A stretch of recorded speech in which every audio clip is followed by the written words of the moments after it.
तो आज का जो टॉपिक होगा वो होगा कुषाण वंश के बारे में। ठीक है, इससे पहले हमने विदेशी आक्रमण में यूनानी शक पहलव इस चीज के बारे में पढ़ा था। तो अब जो आज का टॉपिक होगा वो लास्ट टॉपिक भी होगा ये, वो होगा कुषाण वंश।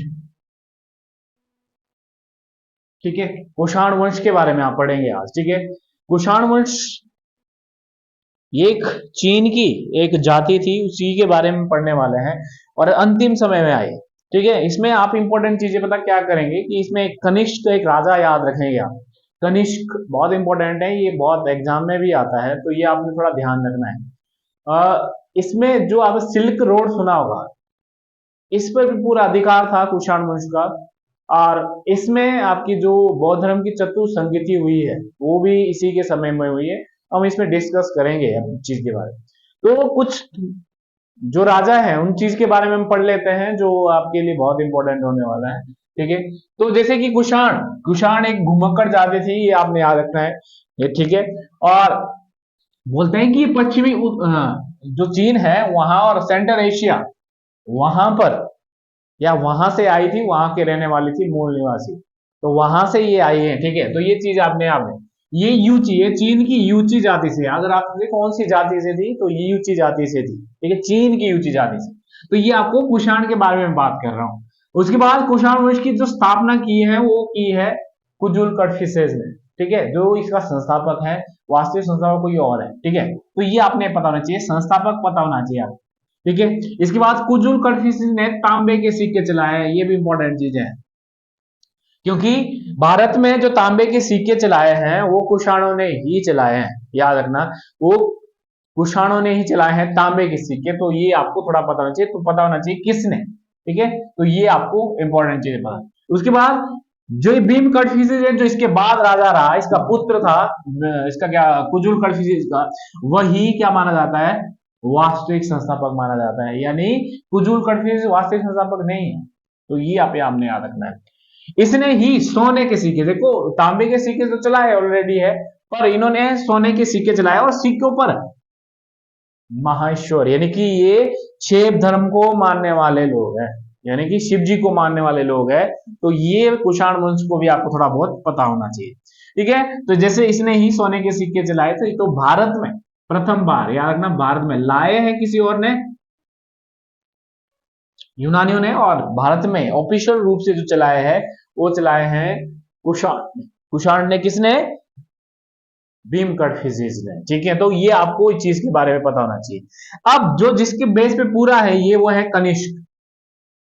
ठीक है, कनिष्क का आपको पता होना चाहिए। कनिष्क के बारे में बहुत सारी चीजें हैं। कनिष्क कुषाण वंश का सबसे महान शासक था, ऑलरेडी आपको मिलता है। संस्थापक कोई और था, वास्तविक संस्थापक कोई और था। और जो एक राजा होता है जिसने बहुत सारी संस्कृति में, कला में, बहुत सारे में काम किया हो, तो वो था। इसने देवपुत्र की, क्योंकि ये बाहर से सीखी है, देवपुत्र, शाहनुशाही, ये ऐसे बहुत सारी चीजें आपके उपाधि आगे भी मिलेगी। शाही, ईरान, इराक, रोमन से, वैसे रोमन में यूज की जाती थी ये। ठीक है, तो ये आपको पता होनी चाहिए देवपुत्र किसकी, किसने उपाधि की। इसे द्वितीय अशोक भी कहा जाता है, जैसे अशोक का साम्राज्य था, क्योंकि ये भी बौद्ध धर्म का अनुयायी था। ठीक है, जैसे अशोक बौद्ध धर्म का अनुयायी, जैसे बौद्ध धर्म जिसने शुरुआत की भारत में, अशोक ने बौद्ध धर्म, इसने विस्तार किया है। ठीक है, तो ये आपको इस चीज के बारे में इंपॉर्टेंट पता होना चाहिए। उसके बाद कनिष्क की दो राजधानियां थी, पेशावर जो कि पाकिस्तान में है, और इंडिया में मथुरा तक इसकी। ठीक है, तो ये आपको दो चीजें पता है, इसकी दो राजधानियां थी, दो राजधानियां थी, तो ये थोड़ा आपको पता होना चाहिए। कनिष्क के दरबार में वसुमित्र जो कि चतुसंगति का अध्यक्ष भी रहा है। ठीक है, जो चतुसंगति हुई होगी आपको आपको पता होगा, कश्मीर में हुई थी। ठीक है, और ये 78 में एडी में हुई थी। ठीक है, 78 एडी में हुई थी। और 78 एडी में इसका अध्यक्ष जो था वो कौन था, वसुमित्र। ठीक है, वसुमित्र, और उसका उपाध्यक्ष कौन था, वो था अश्वघोष। ये आपको पता होना चाहिए। ठीक है, नागार्जुन आपको जिसने शून्यवाद का सिद्धांत दिया था, ये नागार्जुन के दरबार। इसके अलावा इसके दर में एक चिकित्सक भी था जिसका नाम था चरक। ये भी आपने याद रखना है, ये चिकित्सक इसके दरबार में हुआ करता था, इसका नाम था जो किससे था, चिकित्सक था ये, चरक। ठीक है, तो ये आपको पता होना चाहिए, चिकित्सा पर किताब लिखने वाला। ठीक है, उसके बाद चीन के साथ भी इसके संबंध रहे हैं, वैवाहिक संबंध रहे हैं, कह सकते हो आप विदेशी संबंध कह सकते हो। ठीक है, तो पुष्ट नाम का था कि एक चीन के राजा से हार गया था जिसका नाम था पांचाओ। दूसरी बार वैसे जीत जाता है ये, पहली इसमें वो हार जाता है, कनिष्क हार जाता है। ठीक है, दूसरे में जीत जाता है कनिष्क। ठीक है, तो इसलिए मैंने एक ही लिखा है यहाँ जिसे पराजित हुआ है। ठीक है, उसके बाद चतुर्भुज संगति, जो कि मैंने आपको बताया कि यहाँ पर ये दो टुकड़े हो जाते हैं, महायान और हीनयान इस संगति में। ठीक है, बौद्ध धर्म दो हिस्सों में बढ़ जाता है वो चतुर्थ संगति में। और ये जैसे मैंने बताया ये कश्मीर के कुंडल वन में हुई है 78 में। ठीक है, और यहीं से आपकी एडी भी स्टार्ट होती है, शक संवत बोलते हैं जो आपका कैलेंडर भी है। ठीक है, तो ये यहीं से स्टार्ट होती है, जो अभी तक आपने बीसी पढ़ा होगा, पीछे को डेट पढ़ी होगी, यहां से क्योंकि ईसा मसीह का जन्म हो चुका है तो इसलिए ये डेट क्या हो जाएगी, आगे हो जाएगी, यानी कि शक संवत अब आगे को चलेगा। एक दो जो भी आप 2024-25 जैसे कि आप उस इस समय से ये आगे चल रहा है। ठीक है, जब 78 एडी में ये जब राजगद्दी पर बैठा है, जिसने अपना कैलेंडर चलाया है कनिष्क में, तो ये आपको पता चले। ठीक है, इसके समय कनिष्क के अभिलेख हैं जो इसकी वंशावलियों के बारे में बताते हैं, इसके शासन के बारे में बताते हैं, वो सारी चीजें हैं। ठीक है, तक्षशिला का शिलालेख जो आपको पता होना चाहिए, तक्षशिला का जो शिलालेख है, ठीक है, ये पाकिस्तान में है, ये भी आपका उसी साइड है, रबातक सिंध के इलाके में। तो ये वंशावलियां बताती है जो कनिष्क के बारे में कुछ दो चीजें बताती है।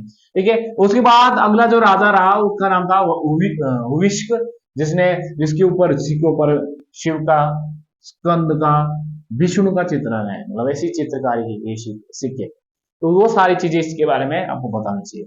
कनिष्क द्वितीय, जिसको सीजर, ये रोमन की क्या बोल द्वितीय है ये। ठीक है, द्वितीय नहीं, जिसने रोमन की उपाधियां हैं, वैसे ही रोमन जो होते हैं उन्होंने उनके ऊपर, क्योंकि रोमन चीनी ये सारे व्यापार कर रहे थे कुषाण वंश के समय। ठीक है, वासुदेव अंतिम शासक था, जैसे कि मैंने अब बताया आपको कि इन्होंने शाही और शाहनुशाही की उपाधि भी ग्रहण की है। ठीक है, तो ये संयुक्त शासन होता है कि एक ही समय में दो दो राजा बैठना सिंहासन पर। तो वो सारी चीजें हैं, इंपॉर्टेंट चीजें। बाकी यहाँ पे महात्मा बुद्ध की मूर्ति भी मिलती है मथुरा में, माठ एक जगह है, खड़े मुद्रा में दिखाया गया, जिसकी मतलब लंबे लंबे जूते हैं। ठीक है, वो सारी चीजें देखिए, लंबे लंबे जूते हैं और ऐसे दिखाया गया, इसकी मतलब सर नहीं है, सर अलग है। ठीक है, तो ऐसा कुछ मिला है इस चीज। तो ये आपका कुषाण वंश था। ठीक है, कुषाण वंश के बारे में आपको छोटी छोटी चीजें पता होनी चाहिए, कुषाण वंश क्या क्या था। ठीक है, कौन कौन से, तो ये हमने मौर्योत्तर काल पढ़ा, मौर्योत्तर काल का ये यहीं पे तो टॉपिक खत्म होता है। ठीक है, विदेशी कौन थे, देशी कौन से थे, ये सारी चीजें मैंने बताया था आपको। तो ये सारी चीजें, तो जो ये टॉपिक है आज यहीं तक रहेगा, जो आपने ध्यान रखना है। आगे हम पढ़ेंगे गुप्त काल के बारे में। ठीक है, तो गुप्त काल के बारे में जो भी जिसमें आएगा चंद्रगुप्त मौर्य जो भी है, तो ये सारी चीजें आपने पढ़नी है।